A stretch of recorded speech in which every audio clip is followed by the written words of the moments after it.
پہلی بات تو یہ ہے جو مجھے سب سے پہلے کرنی چاہیے تھی کہ جو ماں، جس ماں کو اللہ کہتا ہے مجھے 70 ماؤں کے برابر پیار ہے اپنے بندے سے، میں سمجھتا ہوں ان ماؤں کو، ان بیٹیوں کو، ان والدین کو وضو کر کے، نماز تو ہم پڑھتے ہی ہیں انشاءاللہ، لیکن میں اپنی بات کرتا ہوں کہ اگلے دن میں کسی دوست کے لیے دعا کر رہا تھا، آپ یقین کریں کہ میرے منہ سے یہ الفاظ بے ساختہ نکلے، میں نے کہا یا اللہ بہت گناہ گار ہے، اس میں کوئی شک نہیں، بڑے گناہ کرتے ہیں، یا اللہ کوئی نہ کوئی کام تیری مخلوق کے لیے اچھا بھی کرتے ہیں، یا اللہ اسی کے صدقے ان کو، میرے دوستوں کو صحت دے دے۔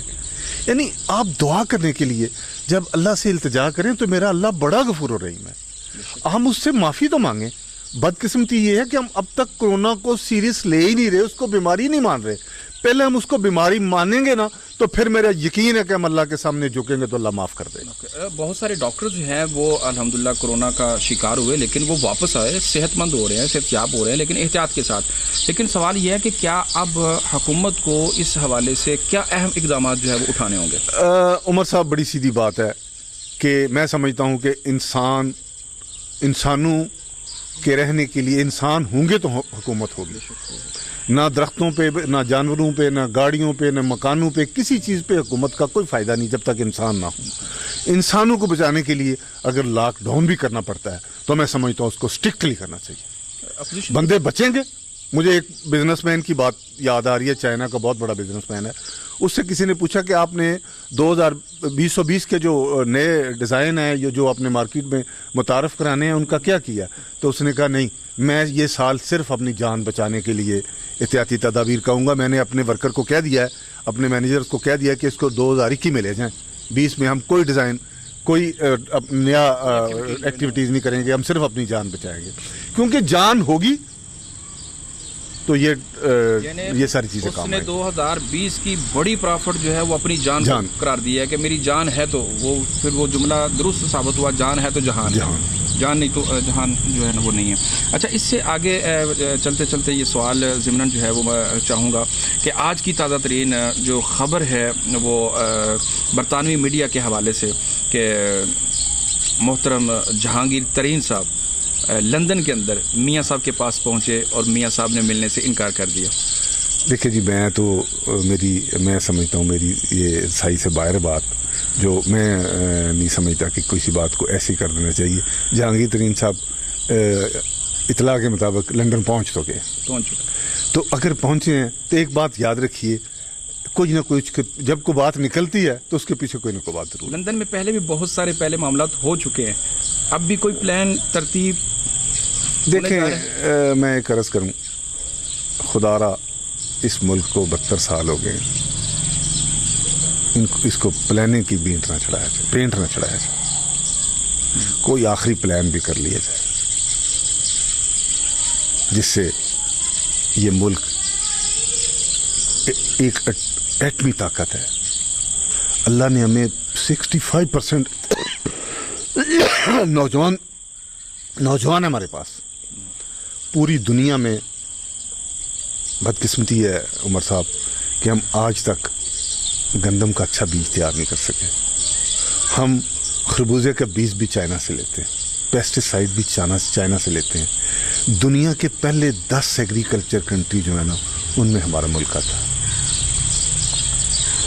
ہم آج تک، اگلے دن ایک دوست کہہ رہا تھا میں نے جاپان سے منجی کی پنیری لگانے کے لیے مشین منگوائی ہے۔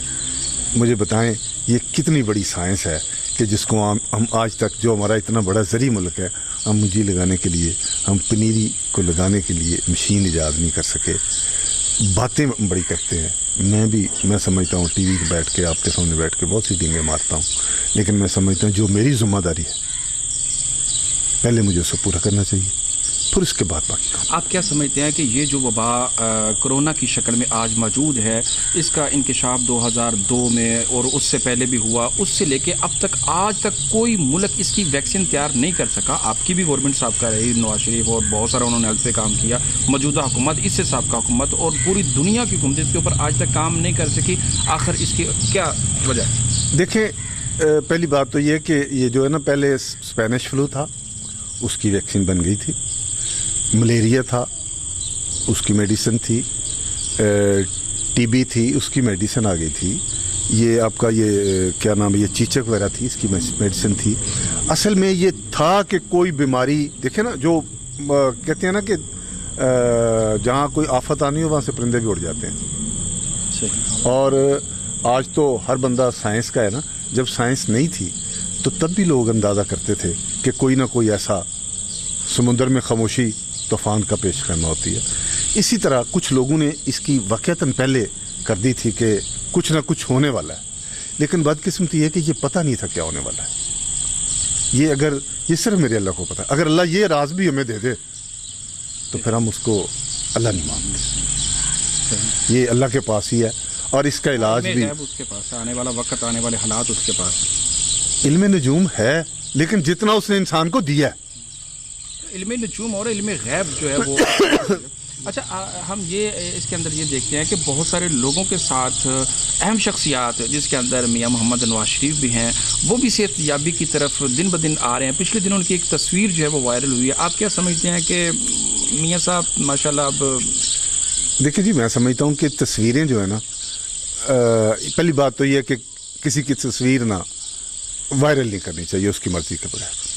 یہ بہت بڑی بد اخلاقی ہے اور غیر اخلاقی حرکت ہے. جس نے بنائی ہے اس نے وائرل کی. دیکھیں، اگر تصویر وائرل ہوئی ہے تو میاں صاحب اس قوم کے لیڈر ہیں. اسی ایک تصویر نے ہلچل مچا دی ہے پورے ملک میں. کہتے ہیں تصویریں بولتی ہیں، بولی ہے نا، سوری. اس لیے وہ تصویر جو ہے نا، وہ اللہ کے فضل سے ایک ایسے بندے کی ہے جس کے اس ملک پہ بڑے احسانات ہیں. ابھی ہندوستان پہ جو حکومت ہے، خدا نخواستہ اگر ہمارے پاس، یہ میں نہیں کہتا کہ میاں نواز شریف میں، اس میں ذوالفقار علی بھٹو، اس میں ڈاکٹر قدیر، اس میں ہمارے سائنسدان، اس میں بہت زیادہ لوگ، پوری ٹیم تھی. لیکن کسی بات کا اعلان کرنا دنیا میں، یہ صرف اور صرف نواز شریف کو کریڈٹ جاتا ہے کہ جب ہر شے کہتی تھی کہ اب فلاں منافع لے لیں، فلاں بات کر لیں. جو امریکن صدر بات نہیں کرتا تھا دن میں 5 بار فون کرتا تھا. لیکن میں سمجھتا ہوں کہ یہ قوم پہ احسان ہے، اور آج اللہ کے بعد ہم اسی وجہ سے محفوظ ہیں. لیکن آپ کیا سمجھتے ہیں کہ وہ دن تو بڑی خاموشی سے گزر گیا؟ دیکھیں جی، اصل میں بدقسمتی ہے کہ ہمارے ہاں حالانکہ حکومتوں کا تسلسل ہوتی، اگر ایک حکومت اقتدار میں ہے تو آنے والی حکومت اس کا تسلسل ہے، وہ جواب دے. قومی تہوار جو ہے نا، ان پہ یہ کسی کے نہیں ہوتے، یہ پوری قوم کے ہوتے ہیں. میری خواہش بھی تھی، اور میں سمجھتا ہوں کہ کسی کی بھی حکومت ہو، جس نے کوئی اچھا کام کیا ہو، وقت آنے پہ اسے بالکل اپریشیٹ کرنا چاہیے اور اس کو اجاگر کرنا. آج ہمارے ناظرین کو آج آپ کورونا کے حوالے سے کیا میسج دینا چاہیں گے، بالخصوص سیالکوٹ کی عوام کو، اپنے حلقے کے لوگوں کو، کہ آج کے دن بھی بہت ساری اہم شخصیات کورونا کی وجہ سے جو ہے وہ اللہ کو پیاری ہو گئی ہیں، اور بہت سارے اہم نام جو ہیں وہ سامنے آ گئے ہیں کہ وہ بھی اس کا شکار ہو چکے ہیں؟ پہلی بات تو یہ ہے کہ میں سمجھتا ہوں کہ جو بیماری ہے نا، بزرگ کہتے تھے جو اگر کوئی بیماری ہو تو چھت پہ چڑھ کے اعلان کریں، اور ہر شخص سے اس کا ذکر کریں کہ یہ بیماری مجھے ہے، اس کا علاج بتائیں. پہلی بات تو ہم اس بیماری کو چھپا رہے ہیں. میں نے بھی 1-2 جگہ جنازے پڑے ہیں، 100% کورونا کے مریض تھے، لیکن ان کو چھپایا جا رہا، اور اس چھپانے سے بھی اب وائرس پھیلے گا.